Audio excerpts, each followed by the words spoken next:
Welcome to the Welcome to the Water Policy and Legislation Committee and Special Meeting of the Board of Directors for the West Basin Municipal Water District is October 18th. I am calling this meeting to order. Do we have a quorum, Mr. General Manager? I'll administer the roll call. Director Thank Don you. Deere, Here. Chair Gloria Gray, Here. Director Scott Houston, Here. Director Harold Williams, Here. Director Desi Alvarez. Madam Chair, we have a quorum. Thank you very much. Item 3, public comment. Do we have anyone from the public who wish to speak? Madam Chair, we have not received any requests for public comment. However, I do notice that we have at least 1 or 2 members of the public joining us today. So if anybody would like to speak under public comment, please indicate so by raising your reaction hand up on the top portion of the virtual platform. And Madam Chair, I do not see any requests. Thank you very much. Item 4, presentations. I do not see any presentations, so we will go to item 5, action calendar 5A. Mr. Assistant General Manager. Yes, Madam Chair, the first item that we have for you is item 5A. It is an approval of a consultant to support the Integrated Regional Water Management Program. For this presentation, we have Tammy Hurley, our policy analyst, here to present it. Thank you so much. Thank you, EJ. Good afternoon, Chair Gray and members of the board. So this item is being brought to you today in order to provide information on the integrated regional water management need for a consultant to prepare a grant application to the California Department of Water Resources, and for your consideration of the general manager to authorize an agreement with a consultant as a result of a competitive solicitation that had just been completed. So West Basin has been requested by the Greater Los Angeles County Integrated Regional Water Management Group, I'll refer to that as IRWIM, to assist with the procurement process in selecting a consultant to assist in consolidating local project proposals throughout the Greater Los Angeles region, and to prepare a grant application to the California Department of Water Resources to seek funding under Proposition 1, Round 2. As you are aware, West Basin served a judicial role on behalf of the LA IRWIM, and working together, several programs have been successful in these coordinated efforts, and this has included a preparation of the regional IRWIM plan and several grant applications to the Department of Water Resources under several rounds of Proposition 8, Round 1. So state was provided to you regarding the effort to support the needs of the greater LA IRWIM and how we have been working together throughout the past several weeks on a request for proposal to solicit competitive bids. And as a result of a competitive bidding process, staff is recommending that the board authorize the general manager to enter into an agreement with Woodard and Curran in order to assist with the Greater Los Angeles area IRWIM region in the preparation and submittal of its application for the Proposition 1 Round 2 grant approval. Okay, to provide a little bit more background, the Department of Water Resources released a proposal solicitation package for grant funding to be coordinated through established IRWIM groups across the state earlier this year. And as I mentioned, the Greater Los Angeles IRWIM has requested assistance from West Basin to release a solicitation for competitive proposals to assist in the preparation and submittal of the Los Angeles IRWIM application. Included in the board memo under attachment A is a copy of the scope of work that was included in the request for proposals. The selected consultant will work with the Los Angeles County Flood Control District as the lead agency and applicant on behalf of the Greater Los Angeles Area IRWIM Group and the local project sponsors. The County Flood Control District anticipates more than 20 project proposals to be included in this grant application. Again, for several local projects that are going to be located all throughout the Los Angeles region. This consultant would work to identify all of the application requirements and confirm authorization and eligibility requirements that are needed for each project. The consultant will also facilitate a pre-application workshop for each of the project proponents as they work together to ensure that everything meets the application requirement. So with respect to the RFP solicitation, West Basin staff has worked alongside with the Los Angeles County Flood Control District to prepare and distribute an RFP to consulting firms. And this process has involved a review panel, which includes members from the Greater Los Angeles IRWIMP Leadership Committee that represent all 5 sub-regions. Prior to the release of the solicitation, West Basin notified 30 consulting firms eligible to apply for this RFP or respond to it. And that was released on September 7th. The solicitation announcement was, and then the RFP was released shortly thereafter on September 12th. And then a pre-proposal meeting was held on September 14th. So in that meeting, there were 3 consulting firms who attended, and 4 firms overall had expressed their interest in viewing the solicitation in West Basin's e-procurement system. So the deadline to submit the proposals was on September 26th, and of which 2 proposals were received. Both of the consulting firms were invited to give a presentation to the IRWIMP panel on October 12th. And the review panel evaluated and scored each proposal based on the consultant's written proposals and the performance during the interviews. And specifically, they were evaluated on meeting all requirements as indicated in the request for proposal, their experience, understanding, and approach to the scope of work, their qualification, capabilities, and experience to perform work similar in nature to the services requested, key personnel who would be working on the project, their technical approach, flexibility, proposal, and reasonableness of resource allocations. So on this memo and on page 4 of the committee packet shows the table to illustrate the average score for each proposal. And Woodard and Curran proposal scored 96 points, whereas M&S Engineers had received a score of a little over 80 points. As a result of the competitive solicitation and the evaluation results, Woodard and Curran is recommended to perform the services as outlined in the solicitation scope of work.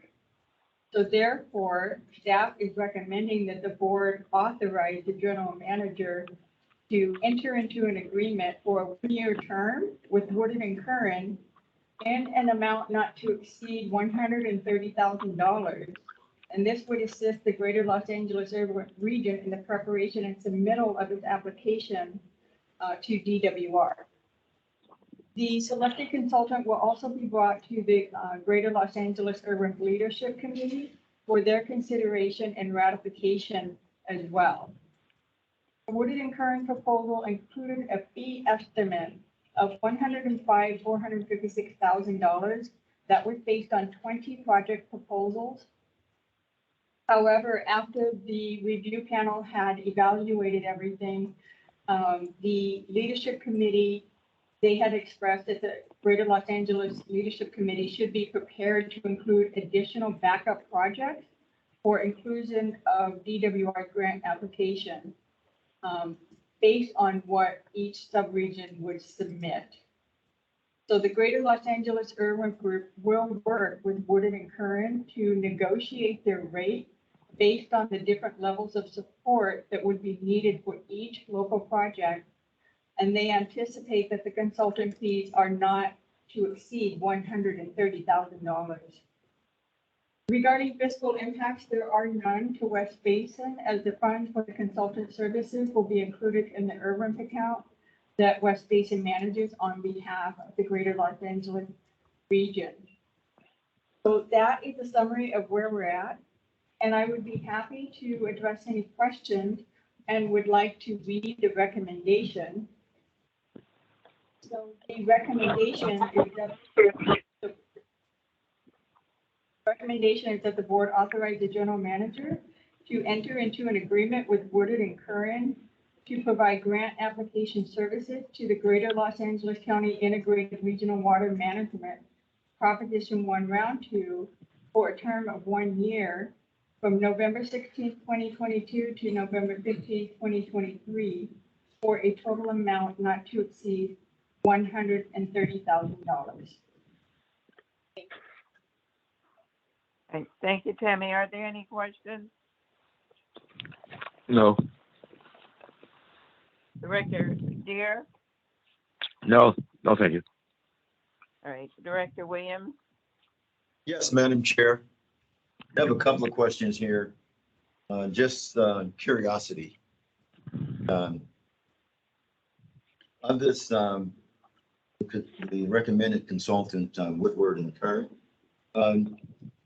did they submit or have anything to do with like a diversity, equity, and inclusion program? They did not elaborate on that as part of their company. I believe they probably do have something. They're a larger company, much larger than MNS. But they did not really specify or elaborate on that part of their business. And the other question is, have they done work for us before?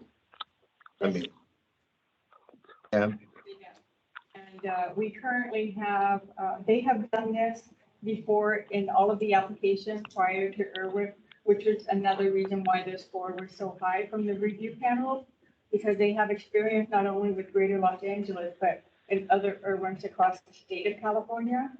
And the Greater Los Angeles Irwin is a lot more larger and more diverse compared to other areas, so they have that experience. So, yes. how about from the Cayman sector or last?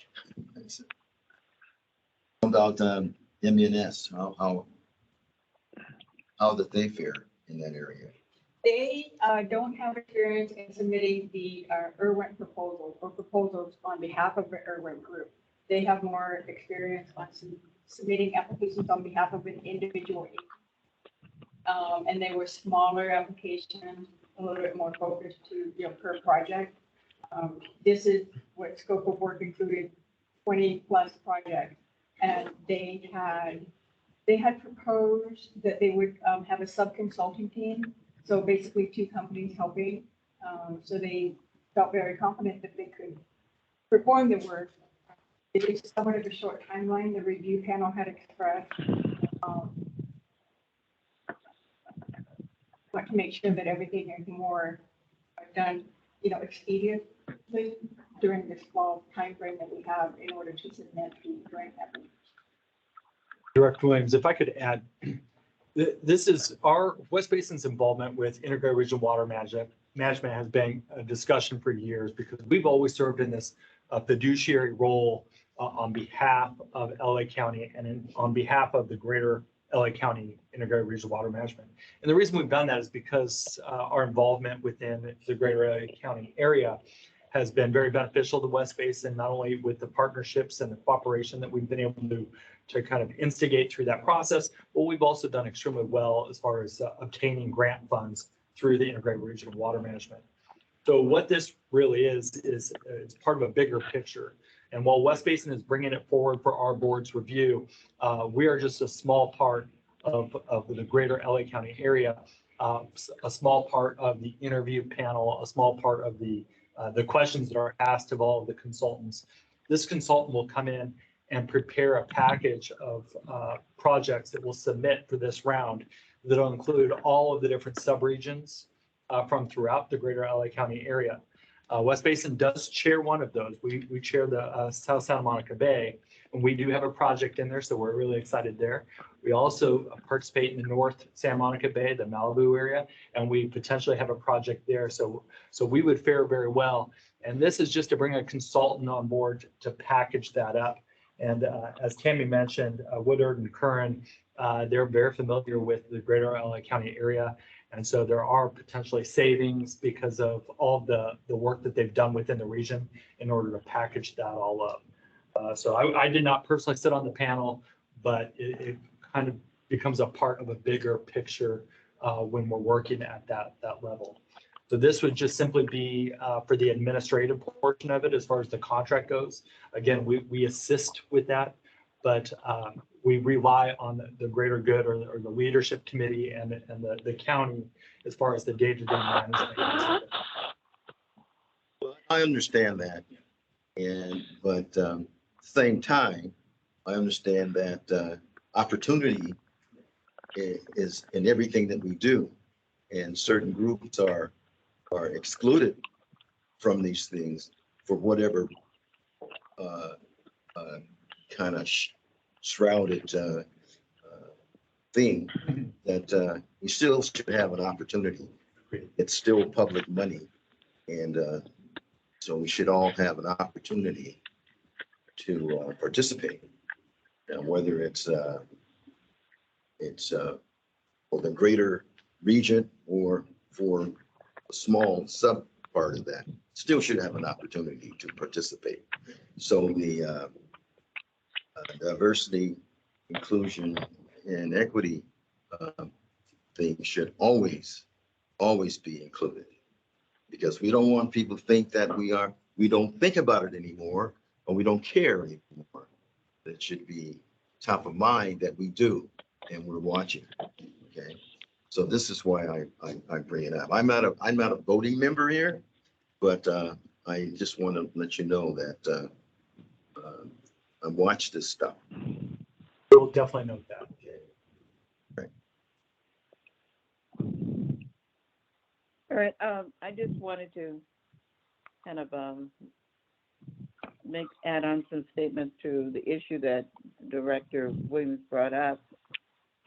The board may want to have a discussion about, and I'm thinking this through as I'm talking, because diversity, equity, and inclusion, I think, is very important in all industries and all facets of government. And so maybe this board can have a discussion about how do we make sure that's part of our core values or whatever in everything that we do, so that when we do look at whether, we're in a supportive role as it relates to water issues, or we're in an influential role, or if we're in a decision-making role, that is always part of that discussion.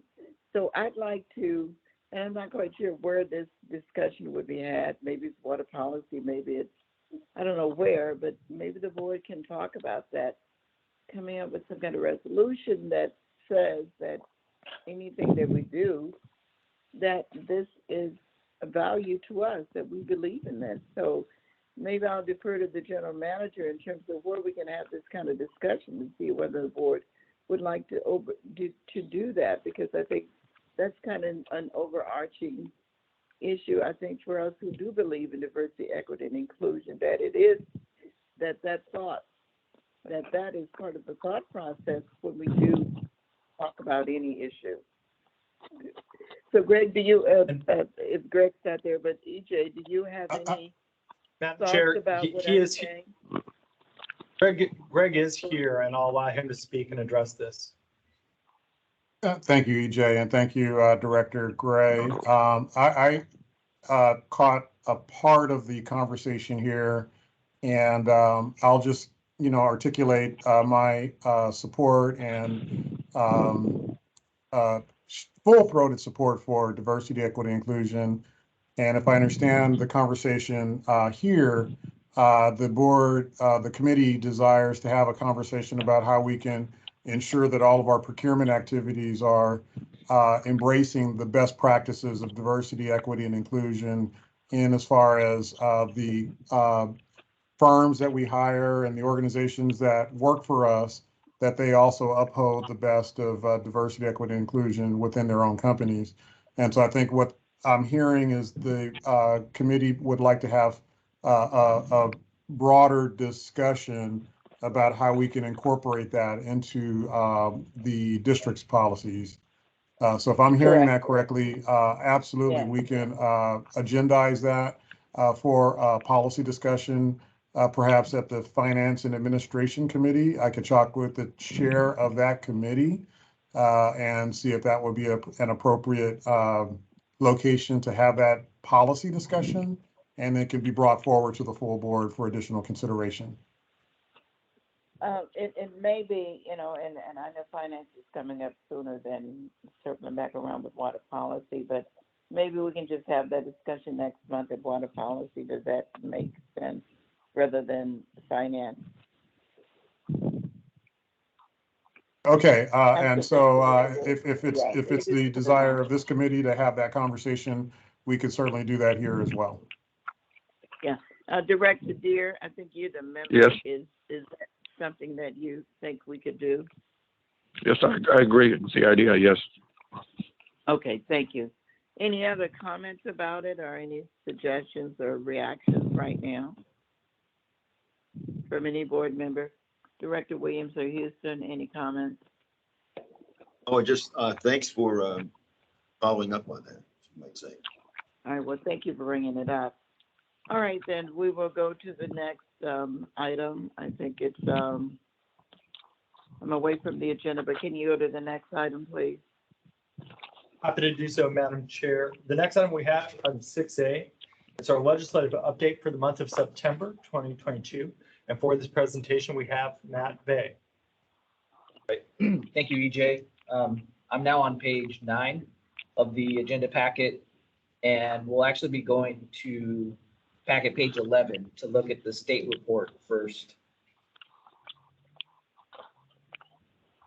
So the legislative session is now officially over, with the deadline for the governor to sign bills having passed on September 30th.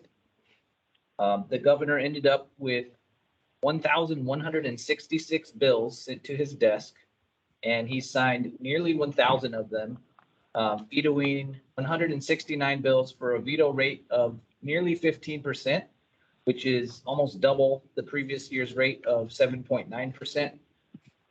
One of the reasons for the higher veto rate this year seems to be as a kind of a prevention or a cautionary tactic, as the government is expecting somewhat of an economic downturn in the next year, which would result in less revenues coming in to fund existing and new programs.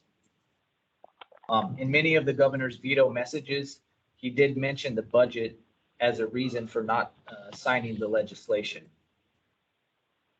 Now, I know the general manager has updated you on some of our priority bills over the past month as they've been signed or vetoed, but I did want to recap some of the bills that were acted upon by the governor recently. So I'll go over just a few of those now. AB 2142, this was a bill by Assemblymember Gabriel. This bill was signed by Governor Newsom, and it was supported by the West Basin Board of Directors. This bill will allow for a gross income tax exclusion for any resident that receives a turf replacement rebate from a public water system or local government. So that's a very positive thing for our grass replacement program. There was also 1845 by Assemblymember Calderon. This bill was also signed by Governor Newsom. The bill was sponsored by Metropolitan and supported by West Basin. And the bill authorizes Metropolitan to use the design build procurement process for a limited number of major projects, including its Pure Water project in the coming years. It's expected to save a lot of money and time and create efficiencies for them over the traditional design bid build procurement process.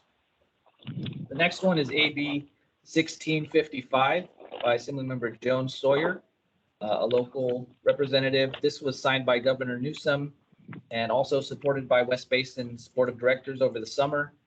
It designates June 19th as a state holiday in recognition of Juneteenth. And it also brings California into alignment with the federal government, which previously designated the day as a federal holiday. The next bill is AB 2638 by Assemblymember Bloom. This bill was signed by Governor Newsom. There was no official position taken by West Basin on this bill, but the district was very engaged on the issue. Our Assistant General Manager, EJ Caldwell, had a lot of conversations with some of the local environmental groups, specifically Craig Cadwallader, over the last several months. And so we're happy to see that the bill passed. It should have positive impact on our water bottle filling station program by providing more opportunities for our local schools to install those systems. The bill does require that any new school construction or modernization project would include one or more water bottle filling stations. On a related note to that legislation, a companion type bill, AB 1953, that would have required the owner or operator of a park, a public building, a golf course, lots of different public spaces. That bill would have required them to install and maintain at least one water bottle refill station. That bill was opposed by several organizations, including Aqua, and it did not make it out of the assembly. Just a couple more bills here. SB 1157 by Senator Hertzberg. This bill was signed by Governor Newsom. No position was taken by West Basin, but it was opposed by a number of different water agencies, including Aqua. This bill will lower the statewide indoor residential water use standard from 55 GPCD to 47 GPCD beginning in 2025, with an additional reduction down to 42 GPCD in 2030. These are lower standards than were initially established as part of the 2018 Water Conservation as a Way of Life legislation. In his signing message, Governor Newsom urged the State Water Board to also consider variances due to some of the impacts that could happen on our water recycling infrastructure statewide with that type of levels. So much of West Basin service area is already in compliance with some of the lower indoor standards, but will require further focus and programs to keep the service area on target. And then finally, SB 230 by Senator Portantino. This bill was also signed by Governor Newsom. It was co-sponsored by Metropolitan and had a broad coalition of supporters, including West Basin. It requires the State Water Board to establish and maintain a new program focused on constituents of emerging concern, which is really expected to streamline the process of identifying and analyzing emerging water quality issues. As we all know, we have the midterm elections coming up on November 8th, which means that our state legislators are busy gearing up for their own elections or supporting the campaigns of others. We could see up to 23 newly elected officials in Sacramento for the start of the next two-year session, the 2023-2024 session, which begins on December 5th of this year. There are 7 statewide measures on the ballot. However, none of this year's measures include any water-specific issues or funding requests, i.e. no water bonds are on the ballot this year. Our committee meeting next month on November 15th, we'll be having our state lobbyist, Niamela Pappas and Associates, in person with us to provide a recap of the elections and to provide somewhat of a state of California briefing. So hope you will all be able to join us on November 15th.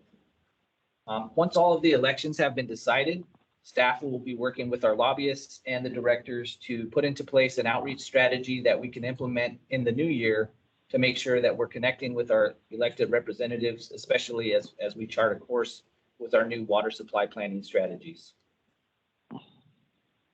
Also wanted to mention that as a result of robust budgets in the past couple of years, the Department of Water Resources will be providing more than $500 million in drought and water conservation funding to water agencies and local governments to help with our drought response, our drought resiliency, and related efforts.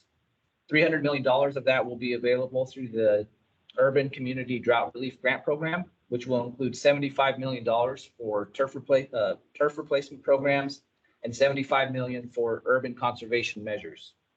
The remaining $200 million will go to assist communities that depend on groundwater for their drinking water supplies.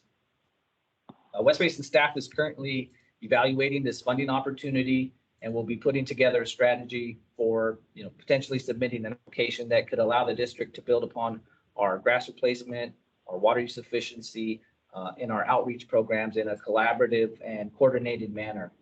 It's our understanding that there's a minimum grant amount for that program, so we'll need to make sure that we include kind of multiple facets in our application to meet the minimum amount. We could also potentially explore applying in coordination with our retailers or cities or other potential partners to implement more of a regional program. So more to come on this.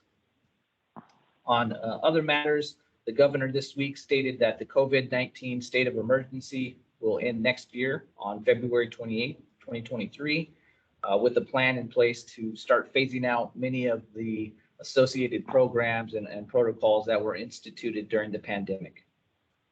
And then finally, on the metropolitan front, Met's primary Sacramento legislative advocate, Kathy Villatella, will be leaving to join East Bay MUD. Kathy served Metropolitan for, I think, nearly 5 years and was very, very successful at getting multiple bills passed over the years that benefited Metropolitan and its member agencies. Our state lobbyist, NPA, had kind of given us the heads up earlier last week, but Met has now officially announced her departure publicly. So Met will have to kind of figure out now how they want to move forward in finding a replacement for Kathy. So EJ, I didn't know if there's anything else you wanted to add on the state. No, I just want to simply say that Kathy Villatella was a pleasure to work with. She'll be, I think, taking up the reins at East Bay MUD. So we'll continue to work with her through our associations at Aqua and Water Reuse, of course. But it's a big loss now, but I know that they'll fill that role with somebody that'll do a great job. Great. Thanks, EJ. So before I switch over to federal affairs, please let us know if there's any questions about the state legislative update. Are there any questions, board members?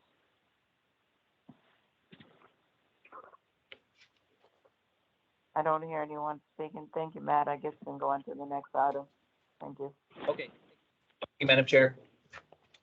So first off, following a brief return from the summer recess, Congress successfully negotiated a short-term continuing resolution funding measure that will keep the federal government funded at current levels for the next month through December 16th.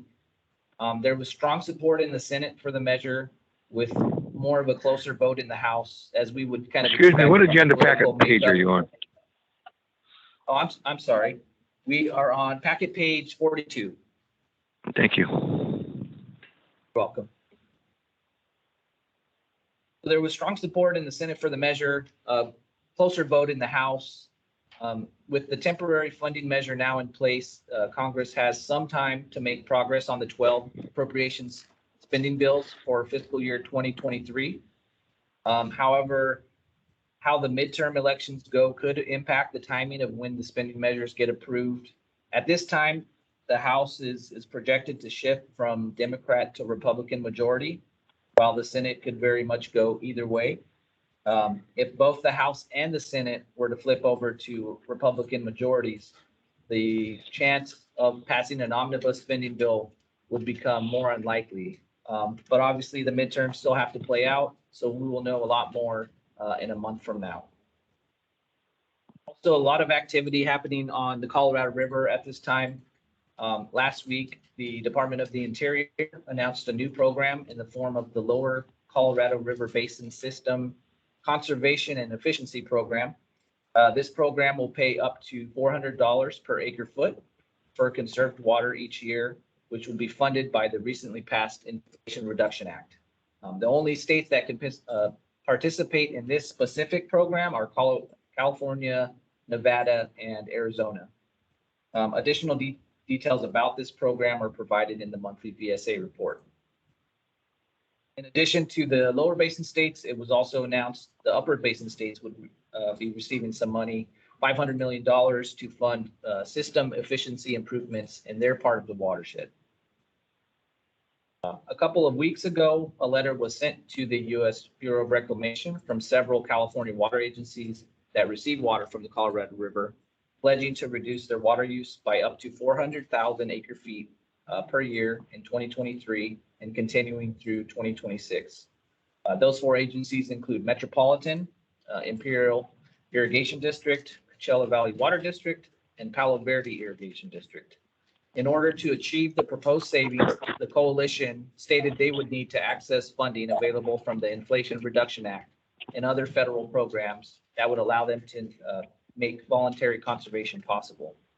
The pledge was also contingent upon a federal commitment to stabilize some of the conditions at that are happening at the Salton Sea. The four agency proposal was put out there as one solution to find ways to meet the federal government's target of reducing water use on the Colorado River by 2 to 4 million acre feet per year. The proposal was met with some appreciation, but also some skepticism and some acknowledgement that it doesn't go nearly far enough and that the upper and lower basin states still have a ways to go to put together a plan that will achieve the federal objectives. Additionally, there was new Colorado River legislation that was introduced in the House called the Colorado River Basin Conservation Act, HR 9173. It's meant to increase water levels at both Lake Mead and Lake Powell, and there's similar legislation making its way through the Senate. Another piece of legislation not related to the Colorado River, but with potential impacts on our other imported water supply system, the State Water Project was introduced last month. HR 8849 was introduced on September 15th as the Stop Delta Tunnels Act, which would prohibit the Army Corps from issuing required permits for the state of California to build the Delta Conveyance Project. As you know, Metropolitan is a major supporter of the project and has invested significant funds into seeing the project move forward.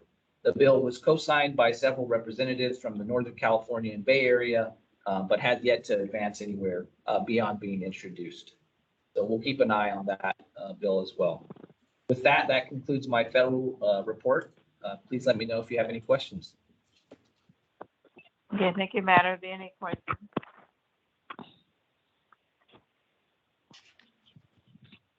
All right, I don't hear anyone speaking up. Let's see what the next item on the agenda. Yes, Madam Chair, that brings us to item 6B. It's our Metropolitan Water District Program update. And for this presentation, we have Tammy Hurley. Hi. Thank you, Jay. So, hello again. So I'm going to give you an update on Metropolitan activities in their programs, and this begins on page 45 of your committee packet. The first topic for Metropolitan is the Pure Water Southern California program. And as you are aware, Metropolitan has formally renamed the Regional Recycled Water Program to Pure Water Southern California because they are now in the Seaforth phase, and the project needed to have a formal name of reference. As you know, the project will purify wastewater sources from the sanitation district through a new advanced water purification facility. The project would be designed to provide water supply to recharge groundwater basins through spreading facilities and injection wells to the region of up to 155,000 acre feet per year, as opposed to being discharged into the Pacific Ocean. And this new conveyance, these facilities would transport the purified water as far north to the city of Azusa and as far east as the city of Upland. So as the lead agency, Metropolitan last month prepared a draft environmental impact report. Through this process, Metropolitan will receive input from the public regarding the suggested project scope, including any potential impact or feasible mitigation measures or alternatives. The public review comment period began on September 30th, and it was set to end in November. However, they have extended that to a later date. So the public review comment period will end on December 16th. So more information about that program is available on Metropolitan's website at mwd820.com/purewater. And also, this project has been awarded funding from the state. A total of $80 million has been included in this year's fiscal year state budget. And Metropolitan should be receiving those funds in the coming week. This funding will aid towards accelerating the project design, the construction, and operation in an effort to pursue early delivery options. And the first phase could come online as early as 2028. So on top of that, Metropolitan will be able to receive an additional $50 million, which will be utilized to help fund a set of drought emergency projects. And the $50 million is part of a larger financial commitment the state has made to increase the reliability of California's water supply. And this will help fund advanced selected projects, which Metropolitan Board had authorized early this year under a set of drought emergency mitigation projects that will enable them to move supply to the state water project dependent parts of their service area. And I've also included a link to the press release regarding this announcement from Metropolitan in the board memo. Moving on to Colorado River activities.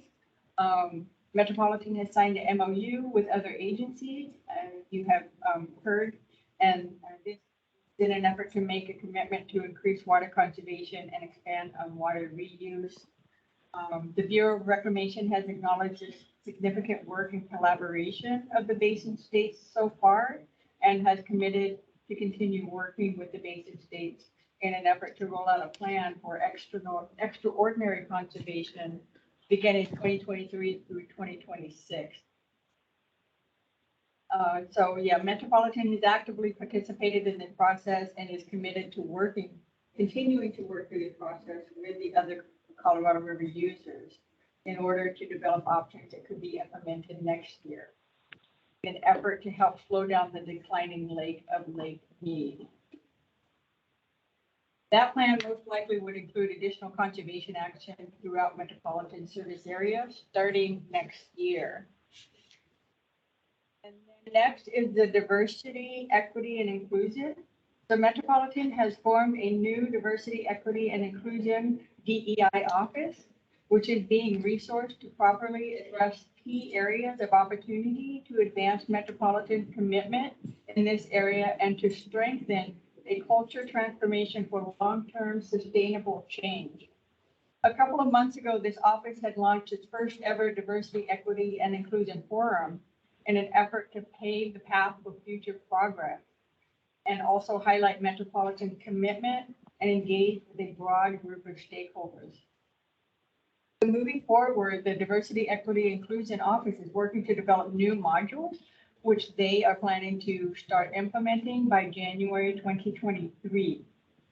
And the office is focusing on better workforce development while addressing the state audit concerns as well by advancing key commitments.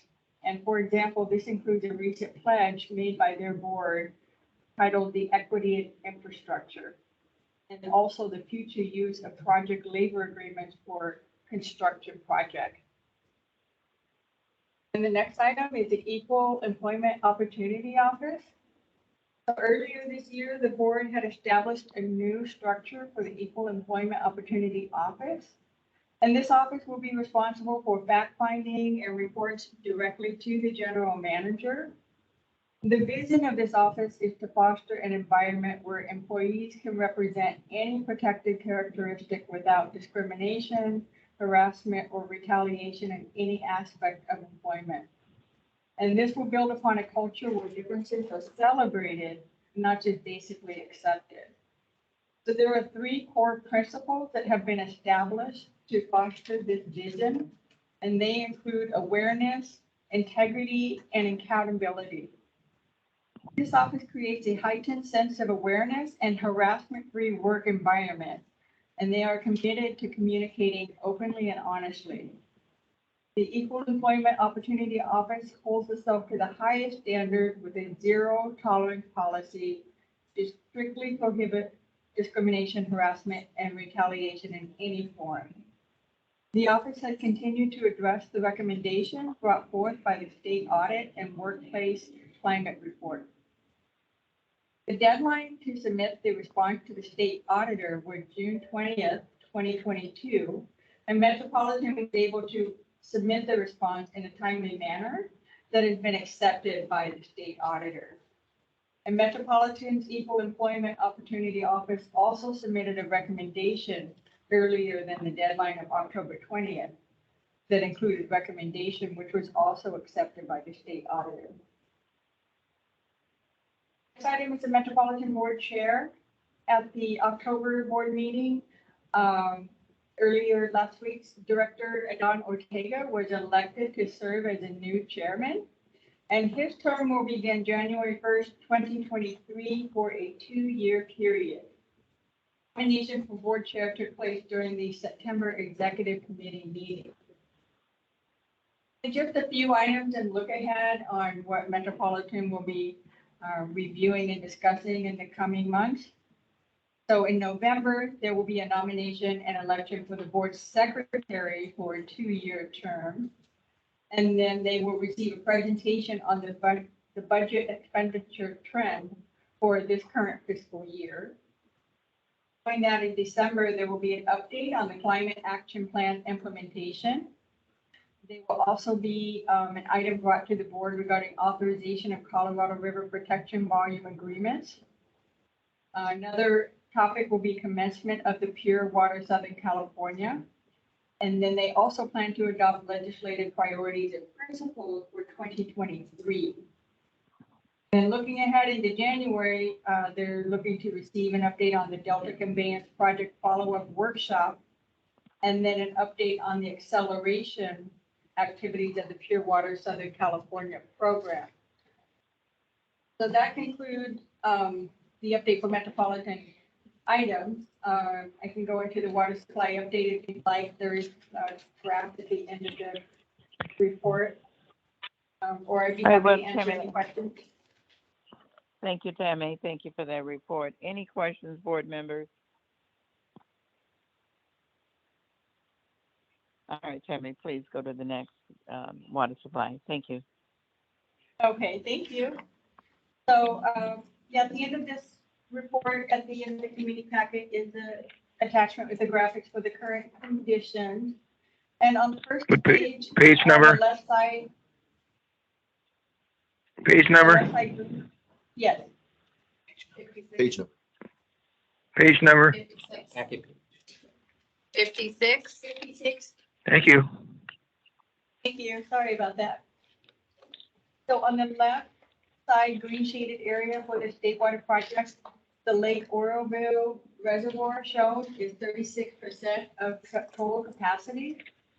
And then for the Colorado River Basin on the right side of the page shows Lake Powell to be at 24% capacity and Lake Mead at 28% capacity at an elevation of 1,044 feet. Included in the middle of the gray shaded area is a table that shows a Metropolitan wisdom storage. And Metropolitan is planning on taking 804,000 acre feet from the storage supplies in order to satisfy the expected water demand on the system. And then if we can move to the second page, and it's the very last page of the committee packet for the state water project on the green shaded area, the Lake Oroville Reservoir storage chart indicates about 1.2 million acre feet, according to that green line that runs across the middle of that graph.